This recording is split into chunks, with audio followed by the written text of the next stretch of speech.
रामकृष्ण हरी. हरिभक्तीपरायण संत तुकाराम महाराज जीवनचरित्र यामध्ये आपण संत तुकाराम महाराजांवर झालेली गुरुकृपा व त्यांचे प्रचार कार्य जाणून घेत आहोत. तुकारामांनी लिहिलेले अभंग 13 दिवस पाण्यात भगवान श्रीकृष्णांनी काहीही होऊ न देता रक्षण केले. ही वार्ता छत्रपती शिवाजी महाराजांपर्यंत पोचली. ही अद्भुत घटना ऐकून तेही विस्मयचकित झाले.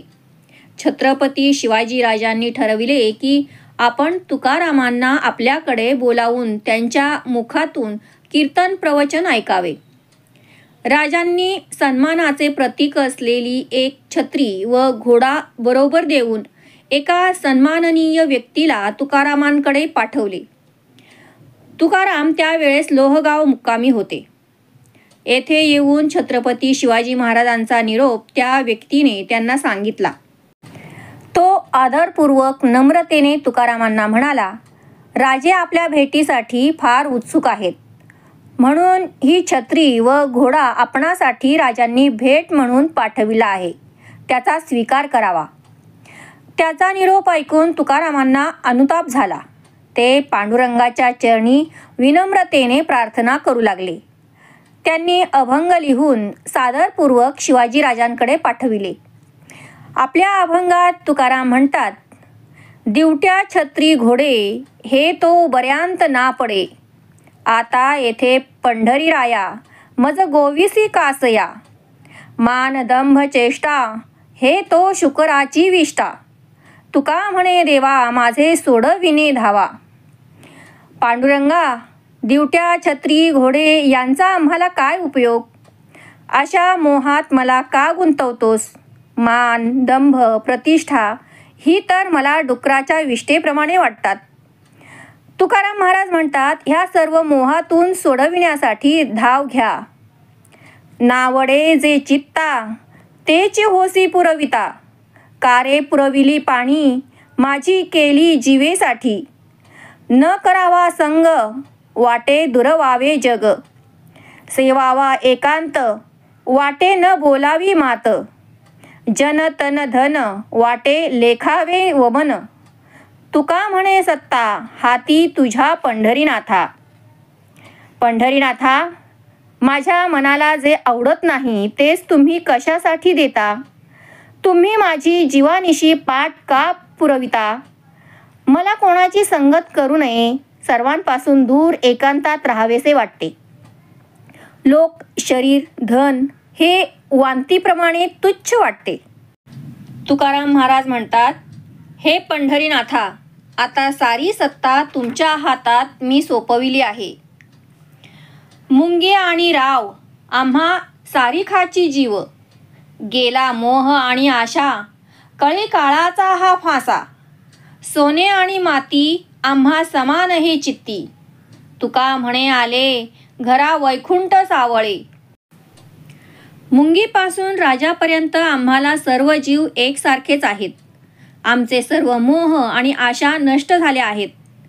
कळीकाळाचा फासही आमच्या गळ्याभोवती नाही. सोने आणि माती दोन्हीही आमच्या चित्ताला समान आहेत.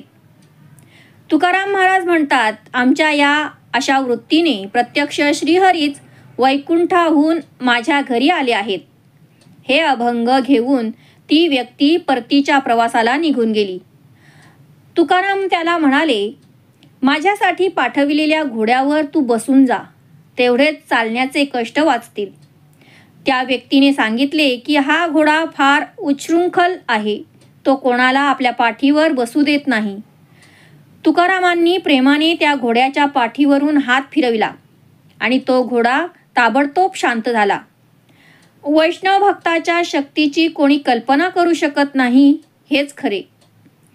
छत्रपती शिवाजीराजांकडे निरोप पोचला व तुकारामांनी पाठविलेले अभंग त्यांनी वाचले. त्या अभंगातून तुकारामांचा निरपेक्ष भाव व भगवत भक्ती पाहून अगोदरच असलेला त्यांच्याबद्दलचा आदर आणखीनच वाढला. शिवाजीराजांनी ठरविले की आपण स्वतः जाऊनच तुकारामांसारख्या महापुरुषाची भेट घ्यावी. आपल्याबरोबर रेशमी वस्त्रे, अलंकार, पूजेचे साहित्य, सोन्याची नाणी तुकारामांना भेट देण्यासाठी घेऊन शिवाजीराजे आपल्या काही प्रधानमंत्र्यांसमवेत प्रवासाला निघाले. शिवाजीराजे लोह गावामध्ये आले तेव्हा त्यांनी पाहिले की गावातील प्रत्येक व्यक्तीच्या तोंडी तुकारामांचे भक्तिपर अभंग व हरिनाम आहे. सर्वजण एकमेकांशी प्रेमाने व आदराने व्यवहार करत होते. सर्वजण भगवत भक्तीचा आनंद घेत आहेत. प्रत्येकजण आपले तुकारामांविषयींचे स्नेह व प्रेम व्यक्त करीत होता. रात्रभर सर्वजण तुकारामांच्या कीर्तनाला येत व सकाळी गोपाळकाला होत असे. एकमेकांबद्दल प्रेम व कळवळा जर असेल तर तेथे आनंदाला पारावार नाही, ह्याची प्रचिती शिवाजीराजांनी प्रत्यक्षपणे लोह गावामध्ये घेतली. आतापर्यंत जे तुकारामांबद्दल ऐकले त्याचा स्वतः राजे अनुभव घेत होते. त्यानंतर शिवाजीराजे जेथे तुकारामांचा मुक्काम होता तेथे आपल्या प्रधानमंत्र्यांसहित भेटवस्तू घेऊन आले. तुकारामांसमोर आल्यावर राजांसहित सर्वांनी साष्टांग दंडवत केला. राजांनी स्वहस्ते तुकारामांच्या कपाळावर गंध लावून गळ्याभोवती तुळशी व फुलांचा हार घातला. नंतर सन्मानपूर्वक तुकारामांसमोर राजांनी भेटवस्तू व सुवर्णमुद्रा ठेवल्या. शिवाजीराजांनी ठेवलेले ते सर्व राजद्रव्य पाहून वैराग्य मूर्ती तुकारामांना किळस आली. तुकाराम शिवाजीराजांना म्हणाले, काय दिला ठेवा आम्हा विठ्ठलाची व्हावा. तुम्ही कळले ती उदार, साठी परिसाची गार. जीव देता तरी वचना नये एकसर. गोमांसा समान तुका म्हणे आम्हा धन. अहो शिवराय, तुम्ही आम्हाला हे ऐश्वर्य का देत आहात? आम्हाला फक्त विठ्ठलच हवा. आपण उदार वृत्तीचे आहात हे कळले, पण परीस घेऊन गारगोटी देण्यात कसली उदारता? विठ्ठल कृपेने जे शब्द आमच्या मुखातून बाहेर पडतात त्यांची सर एखाद्याने प्राण दिला तरी कधी यायची नाही.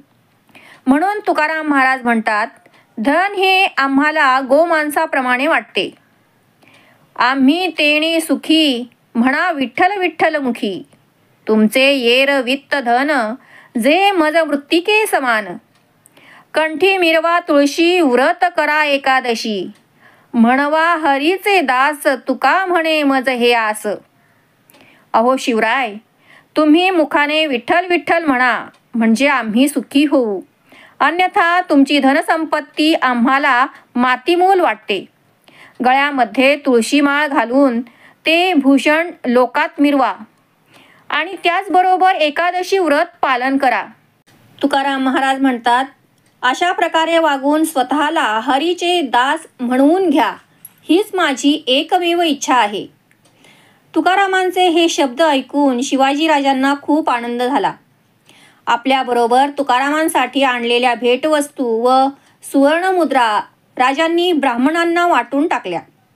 त्या दिवशी रात्री शिवाजीराजांनी सर्वांबरोबर कीर्तनाचा आनंद घेतला. तुकारामांनी प्रथम मंगलाचरण गायले.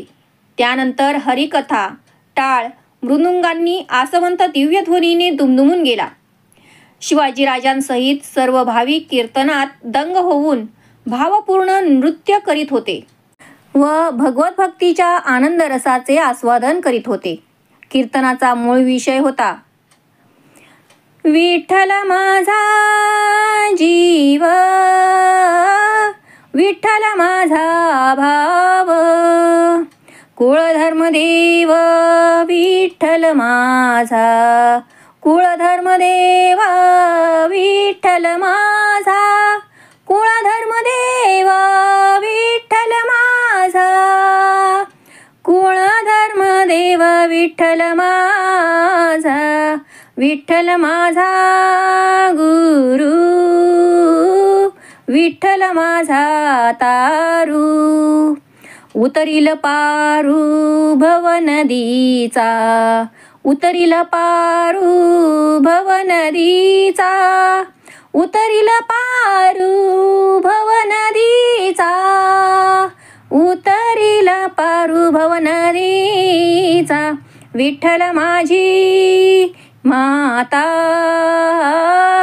विठ्ठल माझा पिता.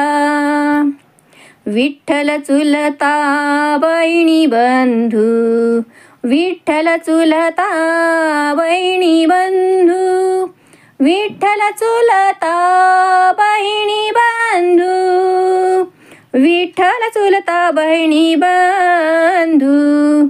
विठ्ठल हे जन, विठ्ठल माझे मन. सोयरा सज्जन विठ्ठल माझा, सोयरा सज्जन विठ्ठल माझा, सोयरा सज्जन विठ्ठल माझा, सोयरा सज्जन विठ्ठल माझा. तुका म्हणे माझा विठ्ठल विसावा.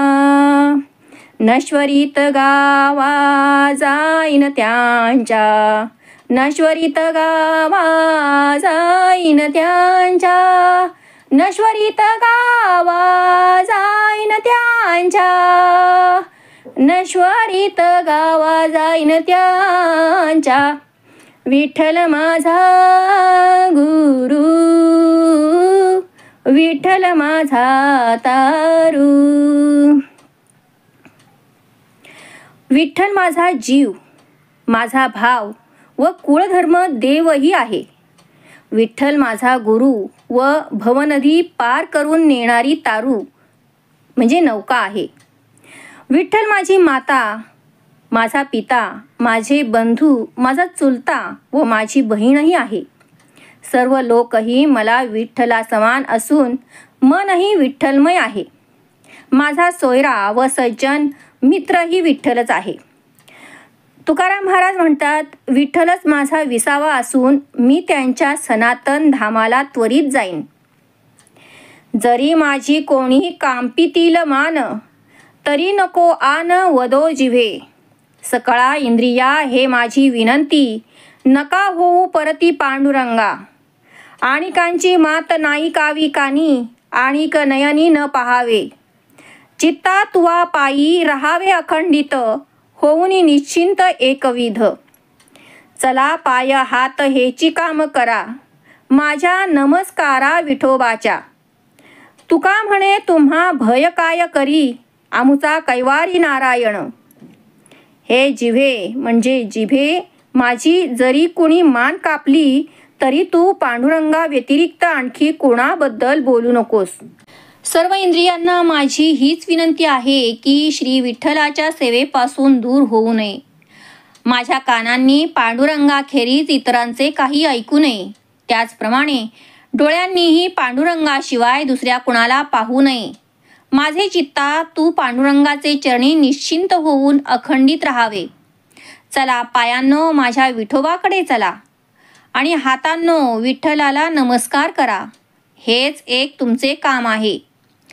तुकाराम महाराज म्हणतात, असे वागलात तर तुम्हाला कसली भीती आहे, कारण आमचा कैवारी नारायण आहे.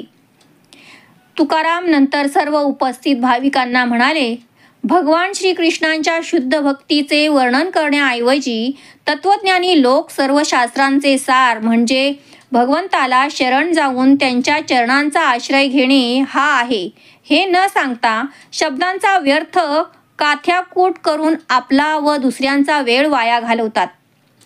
ज्यांना प्रामाणिकपणे आध्यात्मिक प्रगती करावयाची आहे अशा वैष्णवांनी श्रीकृष्ण भक्ती व्यतिरिक्त दुसरे काहीही ऐकू नये.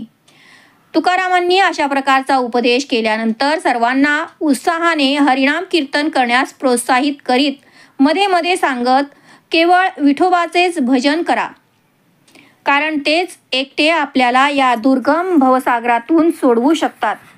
छत्रपती शिवाजीराजांनीही असे कीर्तन प्रवचन ऐकले व प्रभावित होऊन त्यांच्या मनात भौतिक संसाराबद्दल वैराग्य निर्माण झाले.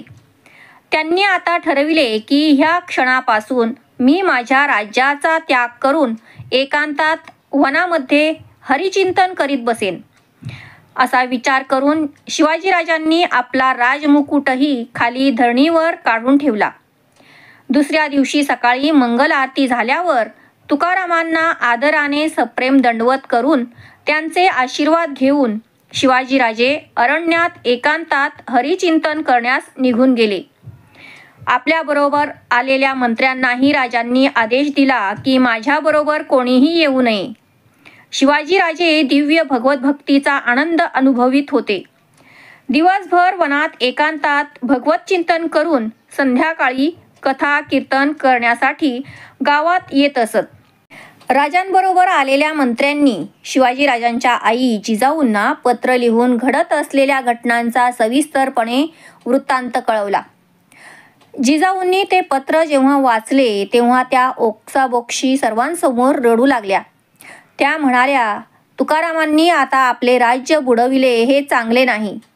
शिवाजीराजांच्या मनात वैराग्य उत्पन्न झालेले पाहून जिजाऊंना चिंता वाटू लागली. ताबडतोब त्या पालखीत बसून लोहगावला तुकारामांना भेटावयास गेल्या. तुकारामांचे दर्शन होताच जिजाऊंनी दंडवत केला. आपला पदर पसरून साश्रुपूर्ण नयनाने त्या म्हणाल्या, माझ्या एकुलत्या एका पुत्राच्या मनात तुमच्या प्रवचनांचा प्रभावाने वैराग्य आले आहे आणि तो एकांतात जाऊन चिंतन करत बसतो. त्याच्या पोटी अजून एक पुत्रसुद्धा जन्माला आला नाही. असे असता कोण राज्यकारभार चालवणार? जिजाऊंचे हृदयस्पर्शी चिंतेचे असे उद्गार ऐकल्यावर तुकाराम म्हणाले, शिवाजीराजे परत येऊ द्यात. मी त्यांना 4 शब्द समजावून सांगेन. तुम्ही कुठल्याही प्रकारची चिंता करू नका. विठोबाचे चिंतन करा. सर्व काही ठीक होईल. तुकारामांचे हे शब्द ऐकून जिजाऊ मातेला धीर आला. त्या म्हणाल्या, मला माझा पुत्र जर परत मिळाला तर या उपकाराची फेड मी कोणत्या शब्दात करू? मी आपली सदैव ऋणी राहीन. संध्याकाळ झाली तसे तसे सर्व भाविक कीर्तनासाठी जमू लागले. शिवाजीराजेही त्या कीर्तनात उपस्थित झाले. वेळ प्रसंग पाहून स्वधर्माचे पालन कसे करावे या विषयावर तुकाराम विवेचन करू लागले. भगवद्गीतेचा संदर्भ देत तुकाराम महाराज म्हणाले, स्वधर्मे निधनम श्रेय परधर्मो भयावह. प्रत्येकांनी स्वतःच्या धर्माचे आचरण केले पाहिजे, कारण दुसऱ्याला त्यांच्या स्वभावाप्रमाणे नेमून दिलेल्या धर्माचे ते पालन करत असतात. भगवंतांनी वर्णाश्रमाचे वर्णन भगवद्गीतेमध्ये करताना ब्राह्मण, क्षत्रिय, वैश्य व शूद्र हे वर्ण व ब्रह्मचारी, गृहस्थ, वानप्रस्थ व संन्यास असे आश्रम सांगितले आहेत. प्रत्येक व्यक्तीच्या गुण व कर्मानुसार वर्णाचे विभाजन केले आहे. वर्ण आणि आश्रम याचा उद्देश आहे संसिद्धी हरितोषणम, भगवान श्रीकृष्णांना संतुष्ट करणे. त्यानंतर तुकारामांनी 4 वर्ण व आश्रमांचे वर्णन केले. क्षत्रियांच्या धर्माबद्दल वर्णन करताना ते म्हणाले, शत्रूला युद्धात पराभूत करून प्रजेचे स्वधर्म पालन करण्यासाठी रक्षण करावे. एखादी व्यक्ती आपल्या कुटुंबाला सुखी पाहून आनंदित होते. त्याचप्रमाणे प्रजेच्या सुखामध्येच राजांनी आनंद मानावा. भगवत प्राप्तीसाठी क्षत्रियांनी दान करावे व काया वाचा मनाने कुणालाही फसवू नये. सर्व आश्रम व वर्णासाठी कर्तव्ये सांगताना तुकाराम महाराज म्हणतात, प्रत्येक जीव हा भगवंतांचा अंश आहे. ह्या भावनेने त्याच्याशी व्यवहार करावा. कोणाचाही घात करू नये आणि हरिनाम संकीर्तनामध्ये रुची असावी. आपापला व्यवसाय करताना असत्य भाषण करू नये. असत्य वागण्यासारखे मोठे पाप नाही. म्हणून सद्वर्तनी असावे. सर्व जीवांविषयी दयाभाव असावा. भुकेलेल्या व्यक्तीला अन्नदान करावे. सर्वात महत्त्वाचे म्हणजे नित्य भगवंतांचे नामस्मरण करावे. अशा स्थितीमध्ये जो आपला जीवन निर्वाह करेल त्याला भगवत प्राप्तीसाठी वनामध्ये जावे लागणार नाही. भगवान श्रीकृष्णच त्याच्या घरी वास्तव्य करतील. तुकारामांचा हा उपदेश ऐकत असताना सर्व उपस्थित भाविक मंत्रमुग्ध होऊन ऐकत होते. शिवाजीराजांनीही लक्षपूर्वक साश्रुनयनांनी हा उपदेश ऐकला. प्रवचनानंतर सर्वांनी उत्साहाने हरिनाम कीर्तन व नृत्य केले. त्यानंतर श्री विठ्ठल रुक्मिणीची आरती झाली. सर्वांनी भगवंतासमोर दंडवत केला. त्यानंतर सर्व उपस्थित भाविकांनी प्रसाद ग्रहण केला. शिवाजीराजांनी तुकारामांच्या प्रवचनाद्वारे त्यांची आंतरिक इच्छा ओळखली.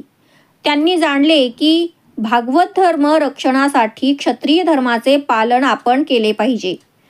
त्यांनी धरणीवर ठेवलेला राजमुकुट श्रींची इच्छा म्हणून आपल्या शिरावर परिधान केला.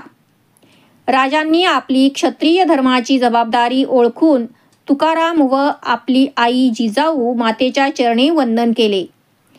जिजाऊ माता तुकारामांच्या चरणावर डोके ठेवून साश्रू नयनांनी म्हणाल्या, तुमचे ऋण मी कधीच फेडू शकणार नाही.